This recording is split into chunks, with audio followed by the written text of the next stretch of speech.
Hello viewers, welcome back to Mail Academy. So இன்னைக்கு நம்ம இந்த வீடியோவில் 12th NCERT-ல சயின்டிஸ்ட் அவங்களுடைய கான்ட்ரிபியூஷன்ஸ் என்னென்ன அப்படிங்கிறத பார்க்கலாம். ஆல்ரெடி நம்ம போன வீடியோவில் 11th NCERT-ல சயின்டிஸ்ட் அவங்களுடைய கான்ட்ரிபியூஷன்ஸ் கொடுத்துருந்தோம்.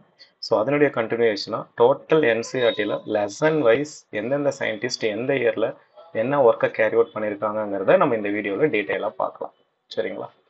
ஸோ ஃபர்ஸ்ட் லெசன் பொறுத்த வரைக்கும் செக்ஷுவல் ரீப்ரொடக்ஷன் இன் ஃப்ளவரிங் பிளான்ட்ஸில் பெருசாக எந்த சயின்டிஸ்ட்டும் அங்கே அதில் புக்கில் நமக்கு மென்ஷன் பண்ணலை. அதே போல் ஹியூமன் ரீப்ரொடக்ஷன்லேயும் சயின்டிஸ்ட் இல்லை, ரீப்ரொடக்டிவ் ஹெல்த்லேயும் சயின்டிஸ்ட் இல்லை.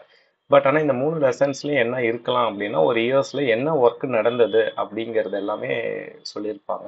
அது நம்ம இன்னொரு வீடியோவில் அதை பற்றி பேசிக்கலாம். பட் ஏன்னா இந்த வீடியோவில் நம்ம சயின்டிஸ்ட் மட்டும்தான் நம்ம இங்கே ஃபோக்கஸ் பண்ணியிருக்கோம், இயரை நம்ம இங்கே ஃபோக்கஸ் பண்ணலை. ஸோ அதனால் சயின்டிஸ்ட் அலாங் வித் இயர் அவங்களுடைய கான்ட்ரிபியூஷன்ஸ் என்னென்னங்கிறது பார்த்துட்டு வந்துடலாம். So 4th lesson principle of இன்ஹெரிட்டன்ஸில் 1 by 1 நம்ம ரிசர்ச்சர்ஸ் யாருங்கிறது பார்த்துட்டு வந்துடலாம். First person Watson and Crick, இவங்க 2 பேரும் 1953ல் நிறைய ரிசர்ச் கேரி அவுட் பண்ணியிருக்காங்க. அதுலேயும் ஸ்பெசிஃபிக்காக பார்த்தீங்க அப்படின்னா டிஎன்ஏக்கு டபுள் ஹெலிக்கல் ஸ்ட்ரக்சர் கொடுத்தவங்களே இவங்க தான். ஸோ அதை எதை பேஸ் பண்ணி கொடுத்துருக்காங்கன்னா எக்ஸ்ரே டைஃப்ராக்ஷன் டேட்டா, அதாவது மாரிஸ் வில்கின்ஸும் ரோசாலின் ஃப்ராங்க்லினும் கொடுத்த டைஃப்ராக்ஷன் டேட்டா வச்சு டிஎன்ஏ ஹெலிக்ஸாக இருக்குது அப்படின்னு சொன்னவங்க வாட்சன் அண்ட் கிரிக் தான். அது மட்டும் இல்லாமல் அவங்களுக்கு நிறைய ஹானரிங்கும் நிறைய ஆர்கனைசேஷன்ஸ் பண்ணாங்க. அதில் 1959ல் பார்த்தீங்க அப்படின்னா ஜான் காலின்ஸ் வாரன் அப்படிங்கிற ஒரு ப்ரைஸ் மெசச்சூசெட்ஸ் ஜென்ரல் ஹாஸ்பிட்டல்லேருந்து ரிசீவ் பண்ணியிருக்காங்க. அதே போல் 1960ல் லஸ்கர் அவார்டை ரிசீவ் பண்ணியிருக்காங்க. 1962ல் ரிசர்ச் கோஆப்ரேஷன் சொல்லக்கூடிய ஒரு ப்ரைஸ் ரிசர்வ் பண்ணியிருக்காங்க. 1962ல் எல்லாம் சேர்த்து காமனாக இவருடைய ப்ரொஃபைல் டேட்டாவை வச்சு நோபல் ப்ரைஸ் ரிசீவ் பண்ணாங்க.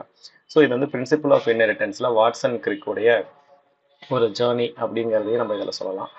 அதுக்கடுத்த சயின்டிஸ்ட் ரொம்ப ஃபெமிலியரான சயின்டிஸ்ட் கிரிகர் மெண்டல். இவருடைய டோட்டல் லைஃப் பீரியட் பார்த்தீங்கன்னா 1856லேருந்து 1863 வரைக்கும் மென்ஷன் பண்ணியிருக்காங்க. கிட்டத்தட்ட இவர் இந்த 7 இயர்ஸ் பார்த்தீங்க அப்படின்னா ஒரு லா ஆஃப் இன்ஹெரிட்டன்ஸுங்கிற ஒரு பிரின்சிபலை கொண்டு வரத்துக்கு நிறைய ஹைப்ரிடைசேஷன் எக்ஸ்பெரிமெண்ட்ஸை கார்டன் பீ பிளான்ட்ல கேரி அவுட் பண்ணாருங்க.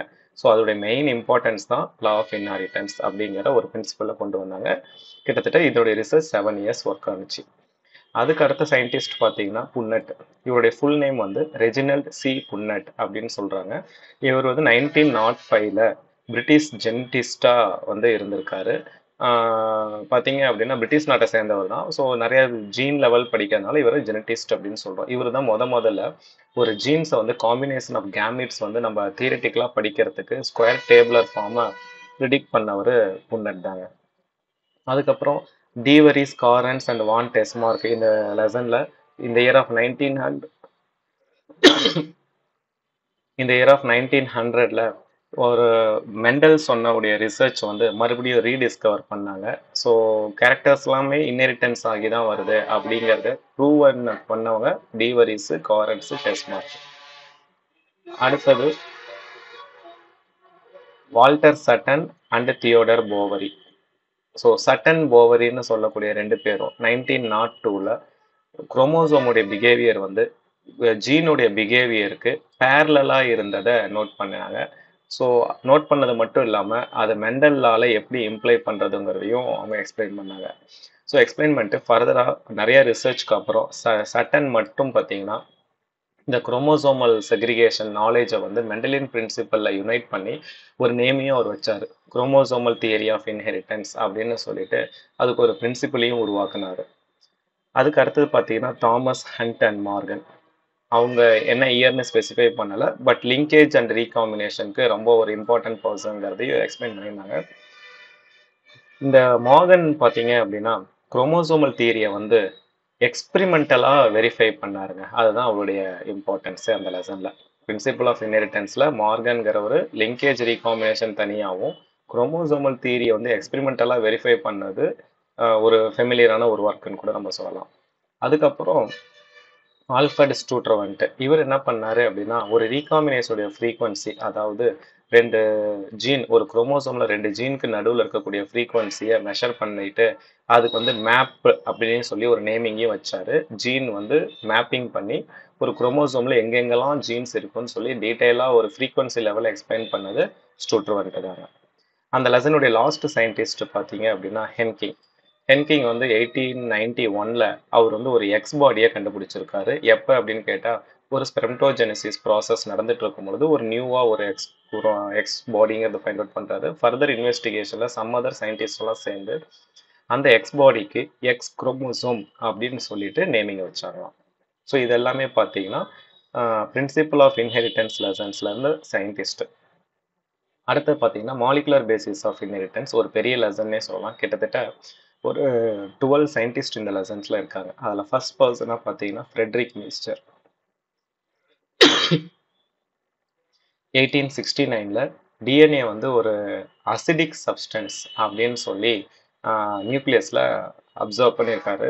அதனால் டிஎன்ஏ வந்து ஒரு அசிடிக் சப்ஸ்டன்ஸ்னு சொல்லி நியூக்ளியஸ் இருந்ததை நோட்டீஸ் பண்ணிட்டு முதல்ல அவர் தான் பார்த்துருக்காரு. அது மட்டும் இல்லாமல் அந்த மாதிரி அசிடிக் சப்ஸ்டன்ஸுன்னு ஒரு பேரையும் வச்சார், நியூசிலின் அப்படின்னு சொல்லிட்டு.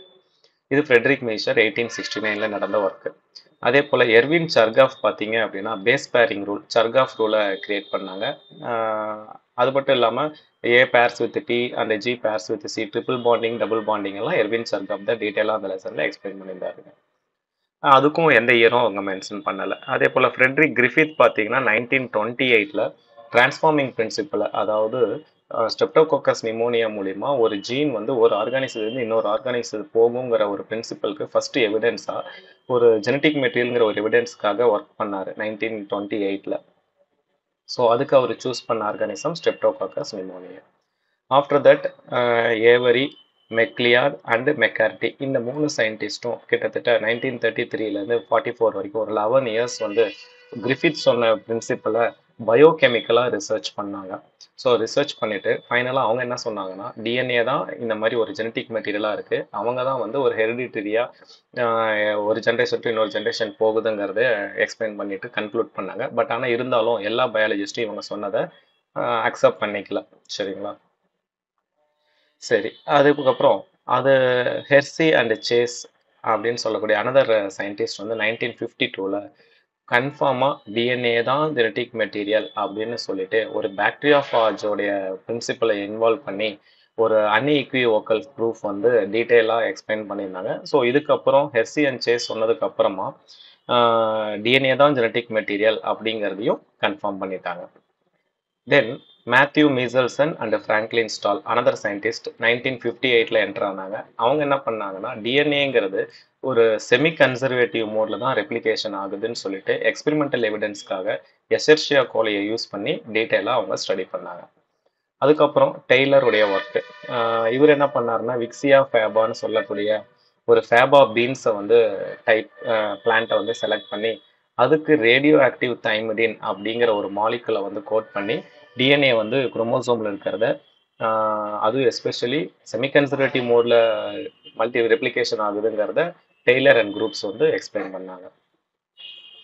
ஆஃப்டர் தட் ஜார்ஜ் கேமோ, இவருடைய இயரும் அந்த புக்கில் எதுவுமே மென்ஷன் பண்ணலை. பட் இருந்தாலும் இவர் யார் அப்படின்னு பார்த்தோம்னா ஃபிசிஸ்ட்டு. இவர் என்ன சொன்னாருன்னா ஜெனட்டிக் கோடு டியூரிங் டிரான்ஸ்லேஷன் நடக்கும்பொழுது ஒவ்வொரு எம்ஆர்என்ஏலேருந்து ட்ரிபிள் பேஸ் பேர்ஸ் வந்து ஜெனட்டிக் கோடாக கன்வெர்ட் ஆகுது. டோட்டலாக ஃபோர் பேசஸ் தான் ஆனால் நம்ம டிஎன்ஏல இருக்காங்க. அந்த 4 பேசஸில் இருந்து 20 அமினோ ஆசிட்ஸ் வருது. அந்த 20 அமினோ ஆசிட்ஸுமே டிஃப்ரெண்ட் காம்பினேஷன்ஸ்ல இருந்து வருதுன்னு சொல்லிட்டு genetic code should be made up of 3 nucleotides அப்படின்னு சொல்லிட்டு எக்ஸ்பிளைன் பண்ணாருங்க ஜார்ஜ் கேமோ. அதுக்கப்புறம் ஹர்கோபிந்த் கொரோனா பார்த்தீங்க அப்படின்னா ஒரு ஆர்என்ஏ மாலிகூல் கெமிக்கல் மெத்தடில் சிந்தசைஸ் ஆகிறதையும் அது வந்து ஒரு டிஃப்ரெண்ட் காம்பினேஷனில் மேக்கப் ஆகிறதையும் ஹோமோபாலிமர் கோபாலிமர் டைப்பில் டெவலப் பண்ணி எக்ஸ்பிளைன் பண்ணார். அதுக்கப்புறம் மார்ஷல் நீரன்பர்க், இவர் என்ன பண்ணார்னா ஒரு புரோட்டீன் சிந்தசிஸ் செல் ஃப்ரீ சூப்பர்நேட்டன்ட்ல நடந்தது. அங்கேருந்து புரோட்டீன் சிந்தசிஸிங்கை வச்சு ஜெனட்டிக் கோட் வந்து மேக் பண்ணுறதுக்கு ஹெல்ப்ஃபுல்லாக இருந்ததையும் அவர் டீட்டெயில் சொல்லியிருந்தார் மாலிகுலர் பேசிஸ் ஆஃப் இன்ஹெரிட்டன்ஸ் லெசனில். அந்த லெசனுடைய லாஸ்ட் பார்ட்டில் வந்தீங்க அப்படின்னா ஜேக்கப் அண்ட் மோனர்னு சொல்லி அனதர் ஃபெமிலியர் சயின்டிஸ்ட் 2 பேர் இருந்தாங்க. அவங்களுடைய மெயின் ரோலே என்னன்னு பார்த்தீங்கன்னா லேக் ஓப்ரான் கான்செப்டை டீட்டெயிலாக எக்ஸ்பிளைன் பண்ணியிருந்தாங்க. அது மட்டும் இல்லாமல் இவங்க தான் முதல்ல ஒரு டிரான்ஸ்கிரிப்ஷனலி ரெகுலேட்டட் சிஸ்டத்தை கொண்டு வந்தாங்க. சரிங்களா? Transcriptionally regulated system. அதுக்கப்புறம் ஆலெக் ஜெஃப்ரி என்டர் ஆகிறாரு. இவர் வந்து டிஎன்ஏ ஃபிங்கர் பிரிண்டிங்க்கு கொண்டு வந்த ஒரு டெக்னிக் வந்து எல்லா வேர்ல்டு லெவலில் ரொம்ப யூஸ்ஃபுல்லாக இருந்த ஒரு டெக்னிக்கு. அது மட்டும் இல்லாம இதுக்கு அவர் யூஸ் பண்ணது என்னன்னு பார்த்தீங்கன்னா, சேட்டிலைட் டிஎன்ஏ ஒரு ப்ரோபா யூஸ் பண்ணாரு. அதுக்கு வந்து அவர் ஒரு நேமிங்கும் வச்சாரு. Variable number of tandem repeats அப்படின்னு சொல்லிட்டு இருக்கக்கூடிய சீக்வென்ஸ தான் ஒரு நெறைய பாலிமார்பிசம் இருக்கும். அந்த பாலிமார்பிசத்த வச்சு நம்ம டிஎன்ஏ ஃபிங்கர் பிரிண்டிங் பண்ணலாம்னு சொல்லிட்டு யூஸ் பண்ணாங்க. இவரு வந்த மெத்தடுக்கு முன்னாடிலாம் பார்த்தீங்க அப்படின்னா, சதன் பிளாட்டிங்க தான் வந்து யூஸ் பண்ணிட்டு இருந்தாங்க. அதுல வந்து ரேடியோ லேபிள்டு விஎன்டிஆர ஒரு ப்ரோபா யூஸ் பண்ணிட்டு இருந்ததாவையும் அந்த இடத்துல மென்ஷன் பண்ணியிருந்தாங்க. ஸோ இது எவ்ரிதிங் எல்லாமே பார்த்தீங்கன்னா, மாலிகுலர் பேசிஸ் ஆஃப் இன்ஹெரிடன்ஸ் லெசன்ல வந்திருந்தது. So next lesson evolution lesson. இந்த எவல்யூஷனுடைய இனிஷியல் இன்ட்ரடக்ஷன் பார்ட்ல பார்த்தீங்கன்னா, கிரீக் திங்கர்ஸ் பத்தி ஒரு மெசேஜ் சொல்லியிருப்பாங்க. இவங்க வந்து பார்த்தீங்கன்னா, ஏர்லி எர்த் பீரியட்ல பான்ஸ்பெர்மியாங்கிற ஒரு தியரி இன்ட்ரடியூஸ் பண்ணாங்க. இதுதான் வந்து நிறைய ஆஸ்ட்ரோனமர்ஸ்க்கு ஒரு பெஸ்ட் ஐடியாவும் இருந்துச்சு அப்படின்னும் அந்த லெசன்ஸ்ல சொல்லியிருப்பாங்க. அதாவது ஒவ்வொரு ஸ்போர்ஸ் வந்து ஒவ்வொரு பிளானட்ல இருந்து வந்து ஒரு நியூ ஆர்கானிசத்தை வந்து இன்டியூஸ் பண்ணுச்சு அப்படின்னு சொல்லிட்டு அப்ப இருந்த ஏர்லி கிரீக் திங்கர்ஸ் எல்லாமே திங்க் பண்ணிட்டு இருந்தாங்க. அதுக்கப்புறம் லூயிஸ் பாஸ்டர் வந்து ஸ்பான்டேனியஸ் தியரியை வந்து டிஸ்மிஸ் பண்ணாதா ஒரு கான்செப்ட் சொல்லியிருப்பாங்க.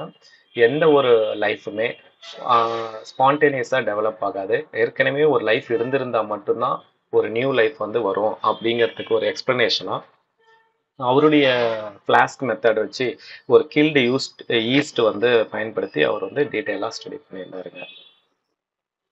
அடுத்தது ஓப்பனின்ல இருக்கக்கூடிய ரஷ்யாவில் இருக்கக்கூடிய ஓப்பரின், இங்கிலாந்துல இருக்கக்கூடிய ஹால்டன், இவங்க 2 பேர் என்ன பண்ணாங்க அப்படின்னு பார்த்தீங்கன்னா, ஒரு லைஃபோடைய ஃபர்ஸ்ட் ஃபார்ம் இன்ட்ரடியூஸ் பண்ணாங்க. சரிங்களா? முதல்ல ஒரு லைஃபோடைய ஃபர்ஸ்ட் ஃபார்ம் ப்ரீ எக்ஸிஸ்டிங்ல இருந்து ஃபார்ம் ஆனதை கன்ஃபார்ம் பண்ணாங்க. அதுக்கு ப்ரீ எக்ஸிஸ்டிங் என்ன ஃபார்ம்ல இருந்ததையும் அவங்க சொன்னாங்க. நான் லிவிங் ஆர்கானிக் மாலிகுலா இருந்தது. அங்க இருந்து தான், அதாவது ஒரு கெமிக்கல் எவல்யூஷன்ல இருந்து தான் ஒரு லிவிங் ஃபார்ம் வந்து வந்திருக்கும் அப்படின்னு சொல்லிட்டு அவங்க ஒரு டீட்டெயிலா ஒரு ரிசர்ச்சையும் கேரி அவுட் பண்ணி டிஸ்கிரிப்ஷன்ல சொல்லியிருந்தாங்க. அதுக்கு அந்த டைம் பீரியட்ல இந்த எர்த் வந்து ஒரு டிஃப்ரெண்டான ஒரு என்வரான்மெண்ட்டாக இருந்தது. High temperature, volcanic storms, reducing atmosphere, அதாவது அந்த ரெடியூசிங் அட்மாஸ்பியருங்கிற இடத்துல மீத்தேனு, அமோனியாலாம் இருந்ததையும் அவங்க வந்து நோட் பண்ணி மென்ஷன் பண்ணியிருந்தாங்க. ஸோ இதனுடைய ரிசர்ச்சை வச்சு எஸ்எல் மின்னர் என்ன பண்ணாருன்னா 1953ல ஒரு ஆர்டிஃபிஷியல் லெபார்டரியே அவர் வந்து கிரியேட் பண்ணாரு. இவர் யாருன்னு பார்த்தீங்கன்னா ஒரு அமெரிக்கா நாட்டை சேர்ந்தவர். ஒரு ஓப்ரின் ஹால்டேனுடைய சொன்ன மெசேஜை ஒரு என்வரான்மெண்டல் செட்டப்பை லெபார்டரி ஸ்கேலில் வந்து ஒரு டிவைஸாகவே அவர் ரெடி பண்ணார். ஸோ அவருடைய டிவைஸில் ஒரு எலக்ட்ரிக்கல் டிஸ்சார்ஜ் பாஸ் பண்ணி அந்த க்ளோஸ்டு ஃப்ளாஸ்கில் methane, hydrogen, ammonia, water vapour எல்லாம் பர்டிகுலர் டெம்பரேச்சர் அவர் சொன்ன டெம்பரேச்சர் எல்லாத்தையும் நோட் பண்ணிட்டு அவர் ஃபர்ஸ்ட் ஒரு மாலிகுலை நோட்டீஸ் பண்ணுறாரு. அதாவது அமினோ ஆசிட் தான் முதல்ல வந்து அவர் நோட்டீஸ் பண்ணியிருக்காரு. அதுக்கப்புறம் ஃபர்தர் எக்ஸ்பெரிமெண்ட்ல குளுக்கோஸ், சம் அதர் மாலிகுல்லாம் நோட்டீஸ் பண்ணாங்களாம். அடுத்தது Charles Darwin, important person in evolution. இவர் வந்து ஒரு சி ஒயேஜ் போனார். சி ஒயேஜ் அது கப்பல் வந்து பார்த்தீங்கன்னா ஹெச்எம்எஸ் பீகிளில் ட்ராவல் பண்ணார். அந்த ட்ராவல் பண்ணி நிறையா அப்படியே நோட்டீஸ் பண்ணிட்டே போயிட்டு ஒவ்வொரு ஆர்கானிசத்துக்கும் அவங்களுக்குள்ளார ஒரு நிறைய சிமிலாரிட்டிஸ் இருந்தது. பட் ஆனால் அந்த சிமிலாரிட்டி நிறைய அளவில் வேறுபட்டுச்சு அப்படிங்கிறதெல்லாம் டீட்டெயிலாக ஒரு ஸ்டோரியை வந்து ஸ்கிரிப்ட் மாதிரி எழுதி ஒரு கான்செப்டை சொன்னார். இடத்துக்கு தகுந்த மாதிரி தான் ஒவ்வொரு ஆர்கானிசமும் அவங்கள அடாப்ட் பண்ணிக்கிறாங்க அப்படின்ட்டு. அதுக்கப்புறம் பார்த்தீங்கன்னா ஆல்ஃபர்ட் வேலஸ் சென்டர் ஆனார். இவர் வந்து ஒரு குட் நேச்சுரலிஸ்ட்னு கூட நம்ம சொல்லலாம். வேலஸுடைய ரிசர்ச் பார்த்தீங்கன்னா மலாய் ஆர்ச்சிபெலகோன்னு சொல்லக்கூடிய ஒரு ஐலாண்டில் தான் நடந்தது. ஸோ இவரும் என்ன பண்ணார் அப்படின்னா ஒரு சின்ன சின்ன ஸ்பீசிஸும் அந்த என்வரான்மெண்டலுடைய ப்ரெஷரை அடாப்ட் பண்ணிக்கிட்டால் மட்டும்தான் சர்வைவ் ஆகும் அப்படிங்கிறத அழகாக எக்ஸ்பிளைன் பண்ணியிருந்தாருங்க. ஸோ இவருக்கு அப்புறம் பார்த்தீங்கன்னா ஹெர்னஸ்ட் ஹேக்கல் அப்படிங்கிற ஒரு எம்ப்ரியாலஜிக்கல் சப்போர்ட்டுக்கு ஒரு எவிடன்ஸை வந்து ப்ரப்போஸ் பண்ணார். மெயினாக அதுதான் ஒரு இம்பார்ட்டன்ட் திங். என்னன்னா எம்ப்ரியோலேருந்து வரக்கூடிய கேரக்டர்ஸ் வந்து ஒரு பர்டிகுலராக ஒரு ஆர்கன் டெவலப் பண்ணுது அப்படிங்கிறத ஒரு டிஃப்ரென்ஷியேஷனாக வச்சு எக்ஸ்பிளைன் பண்ணாங்க. ஒவ்வொரு எம்ப்ரியோவுமே இன்க்ளூடிங் ஹியூமனுமே அவங்களுடைய வெஸ்டிஜியல் கில் ஸ்லிட் வந்து ஹெட்டுக்கு பின்னாடி இருக்கும். அது வந்து ஒரு ஃபங்க்ஷனபுளாக வந்து இருக்கிறதுனா ஃபிஷ்ஷுக்கு மட்டும்தான் இருக்கும், மற்ற அடல்ட் வெர்டிபிரேட்கெலாம் இருக்காது அப்படிங்கிறதையும் எக்ஸ்பிளைன் பண்ணியிருந்தாரு ஹெர்னஸ்ட் ஹேக்கல். பட் இவருடைய ப்ரப்போசலை கார்ல் எர்னஸ்ட் வான் பேயர் அப்படிங்கிறவர் டிஸ்ப்ரூவ் பண்ணார்.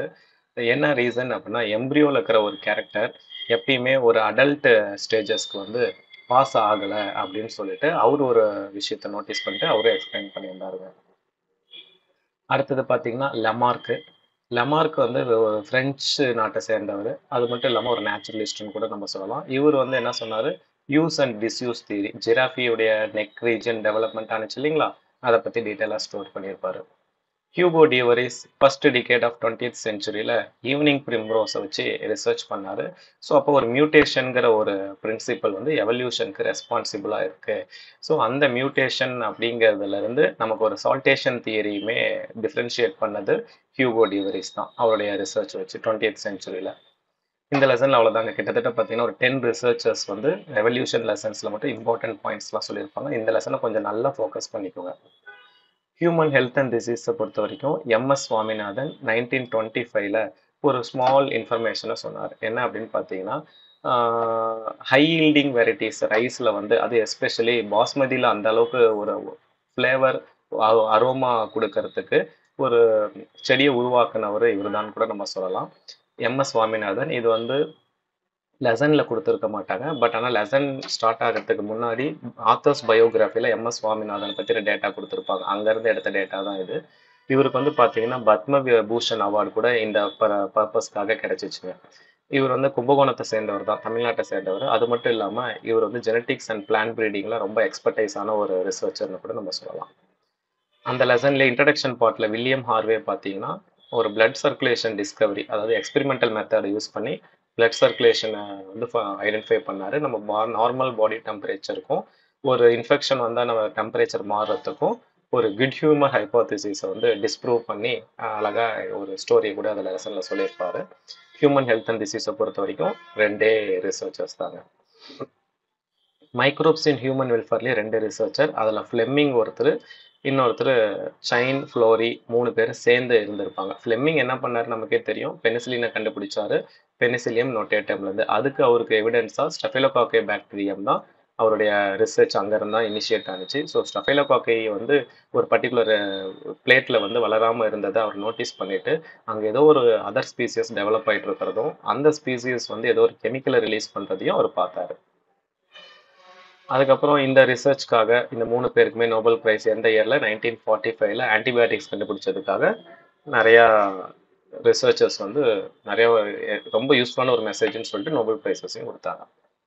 பயோடெக்னாலஜி லெசனில் ஹெர்பர்ட் போயர் 1936ல் பொறுத்த வரைக்கும் அவருடைய பர்த்து. 1969ல் பார்த்தீங்கன்னா இவர் வந்து ஒரு ரெஸ்ட்ரிக்ஷன் என்சைமை கண்டுபிடிச்சிருக்காரு. அதுலேயும் எசெர்ஷியா கோலைங்கிற ஒரு பாக்டீரியம்லேருந்து எடுத்து அந்த என்சைமை கண்டுபிடிச்சதா சொன்னாங்க. அதே போல் 1972ல் அவர் வந்து ஆன்டிபயோட்டிக் ரெசிஸ்டன்ட் ஜீனை வந்து கட் பண்ணி ஒரு டிஎன்ஏவோடைய பார்ட்டை எடுத்து ஒரு பிளாஸ்மிடில் கொடுத்து ஒரு ஜீன் ரெசிஸ்டன்ட் ஜீனை வந்து தனியாக செப்பரேட் பண்ணதாகவும் ஒரு ரிசர்ச் வந்து அந்த புக்கில் சொல்லியிருப்பாங்க. அதே போல் பயோடெக்னாலஜி லெசன்ஸை பொறுத்த வரைக்கும் ஒரே ஒரு சயின்டிஸ்ட் தான் அந்த லெசன்ஸில் இருக்குது. 2 லெசனை கம்பைன் பண்ணி பார்த்தாலே பெருசாக எந்த ரிசர்ச்சர்ஸையும் கொடுக்கல. ஆர்கானிசம் அண்ட் பாப்புலேஷனில் 2 சயின்டிஸ்ட்டு, அதில் ராம்டியோ மிஸ்ராங்கிறவங்க லெசனுக்குள்ளார வரல, ஆத்தர்ஸ் பயோகிராஃபியில் சொல்லியிருப்பாங்க 1908லேருந்து 1998 வரைக்கும். ஸோ இவருடைய இது ஏரியா பார்த்தீங்கன்னா ஈக்காலஜி, அந்த ஃபீல்டில் நிறைய ரிசர்ச்சர்ஸ் பண்ணியிருக்காருங்க. கிட்டத்தட்ட நிறைய ஒரு ஃபெமிலியரான ஒரு பர்சன் கூட நம்ம சொல்லலாம். 1984ல் அவர் வந்து ஒரு ministry of environment and forest ஆக்டே ஒன்று உருவாக்கியிருக்காருன்னா பாருங்கள் எவ்வளோ அளவுக்கு அவர் வந்து அந்த ஃபீல்டில் ரொம்ப இன்டெப்த் நாலேஜாக இருந்திருப்பாருன்ட்டு. அதுக்கப்புறம் மெக் ஆர்த்தர் அந்த லெசனில் வந்து ஒரு கான்ட்ரிபியூஷன்ஸ் கிட்டத்தட்ட ஒரு 5 க்ளோஸ்லி ரிலேட்டட் ஸ்பீசிஸ் ஆஃப் வார்ப்ளர் ஒரே ட்ரீயில் வளர்கிறாங்க. அவங்களுக்குள்ள ஒரு காம்படிஷன் வந்து அவாய்ட் பண்ணி கோ எக்ஸிஸ்டாக வளர்கிறதுக்கு ஒரு டிஃப்ரென்சஸாக அவர் வந்து அழகாக எக்ஸ்பிளைன் பண்ணி சொல்லியிருந்தார் மெக் ஆர்த்தர். அடுத்த லெசன் ஈகோசிஸ்டம், ஒரே ஒருத்தர் சார்லஸ் எல்டன். இது மெயினாக சொல்லியிருக்க மாட்டாங்க, பட் இருந்தாலும் ஈக்கோலாஜிக்கல் பிரமிடை டிஸ்கிரைப் பண்ணவர் சார்லஸ் எல்டன். அதனால தான் ஈக்கோலாஜிக்கல் பிரமிடுக்கு இன்னொரு நேமும் சொல்லுவாங்க, எல்டோனியன் பிரமிட் அப்படின்னு கூட சொல்லுவாங்க. லாஸ்ட் லெசன் பயோடைவர்சிட்டி லெசன், கிட்டத்தட்ட ஒரு 5 சயின்டிஸ்ட் இருக்காங்க. எட்வர்ட் வில்சன் வந்து ஃபர்ஸ்ட் சோசியாலஜிஸ்ட்னு சொல்லக்கூடிய அந்த சயின்டிஸ்ட் என்ன பண்ணார்னா பயோடைவர்சிட்டிங்கிற டேர்மை வந்து நல்லா ஃபெமிலியரைஸ் பண்ணவர், பாப்புலரைஸ் பண்ணவர் இவர் தாங்க. அதுக்கப்புறம் ராபர்ட் மே பார்த்தீங்கன்னா கிட்டத்தட்ட எக்ஸ்ட்ரீம் எஸ்டிமேட் ரேஞ்சஸில் அவர் வந்து நிறையா ஒரு டேட்டாவை கலெக்ட் பண்ணுறாரு. ஒரு கிட்டத்தட்ட 20 to 50 மில்லியன் ஸ்பீசியஸ் வந்து கவுண்ட் பண்ணிவிட்டு அதை வந்து நிறையா கன்சர்வ் பண்ணி சயின்டிஃபிக்கலாக ஒரு எஸ்டிமேஷன் எடுத்து பார்க்கும்பொழுது குளோபல் லெவலில் ஸ்பீசியஸ் டைவர்சிட்டிங்கிறது 7 மில்லியனுக்கு மேலே இருக்கும் அப்படிங்கிறத அழகாக வந்து ஒரு டேட்டாவை வந்து சர்வே எடுத்து நம்ம ரிசர்ச்சர்ஸ்க்கெலாம் கொடுத்தாங்க.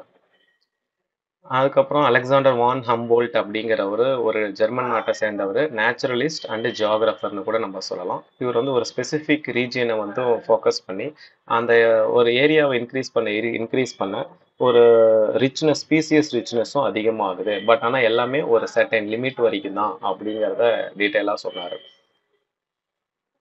டேவிட் டில்மன் அப்படிங்கிறவர் ஒரு லாங் டேர்ம் ஈகோசிஸ்டம் வந்து எக்ஸ்பெரிமெண்ட்டாக ஒரு அவுட்டோர் பிளாட்டில் அழகாக சூப்பராக டிஸ்கிரைப் பண்ணிட்டு ஒவ்வொரு ஸ்பீசிஸும் ஒரு பிளாட்டில் ஒரு ஸ்பீசிஸ் அதிகமாகுது அப்படின்னா அது எல்லா இயர்லையும் ஒரே மாதிரி இருக்காது, ஒவ்வொரு இயருக்கும் அவங்களுடைய டோட்டல் பயோமாஸ் வந்து டிஃபர் ஆகும் அப்படிங்கிறத சொல்லியிருந்தாரு. அது மட்டும் இல்லாமல் அவருடைய எக்ஸ்பெரிமெண்ட்டில் பயோடைவர்சிட்டியை இன்க்ரீஸ் பண்ணுறீங்க அப்படின்னா ப்ரொடக்டிவிட்டியும் இன்க்ரீஸ் ஆகுங்கிற ஒரு டேட்டாவை சொல்லியிருந்தாரு. லாஸ்ட்டாக பால் எர்லிச் இவர் என்ன பண்ணார்னா ரிவர்ட் பாப்பர் ஹைபாத்திசிஸை டீட்டெயிலாக எக்ஸ்பிளைன் பண்ணவர். இவர் யாருன்னு கேட்டால் ஒரு ஸ்டான்ஃபோர்ட் நாட்டை சேர்ந்த ஒரு ஈக்காலஜிஸ்ட். சரிங்களா? ஸோ இவ்வளோதாங்க. இந்த மாதிரி சயின்டிஸ்ட்டை மட்டும் நீங்கள் தனியாக படிக்கணும்னு நினச்சிங்கன்னா இந்த வீடியோ ரொம்ப யூஸ்ஃபுல்லாக இருக்கும். கிட்டத்தட்ட எல்லா சயின்டிஸ்ட்டையும் நம்ம இங்கே கொண்டு வந்துட்டோம். 11th என்சிஆர்டியில் இருக்கிற சயின்டிஸ்ட் தனி வீடியோவாக ப்ரீவியஸ் வீடியோவில் கொடுத்துருக்கோம். 12th என்சிஆர்டியோடைய சயின்டிஸ்ட் வந்து தனி இந்த வீடியோவில் இருக்குது. ஸோ இந்த வீடியோ கண்டிப்பாக ஃபுல்லாக படிங்க, உங்களுக்கு ரொம்ப யூஸ்ஃபுல்லாக இருக்கும். நீட் 2025 வந்து சயின்டிஸ்ட் பேஸ் கொஸ்டின்ஸ் வருதுன்னா கண்டிப்பாக இந்த வீடியோ உங்களுக்கு யூஸ்ஃபுல்லாக இருக்கும். இந்த வீடியோ மறக்காமல் உங்கள் ஃப்ரெண்ட்ஸ் சர்க்கிளுக்கு ஷேர் பண்ணுங்கள். இப்போ எனக்கு டவுட்ஸ் இருந்துச்சுன்னா கமெண்ட் செக்ஷனில் கமெண்ட் பண்ணுங்கள். தேங்க்யூ.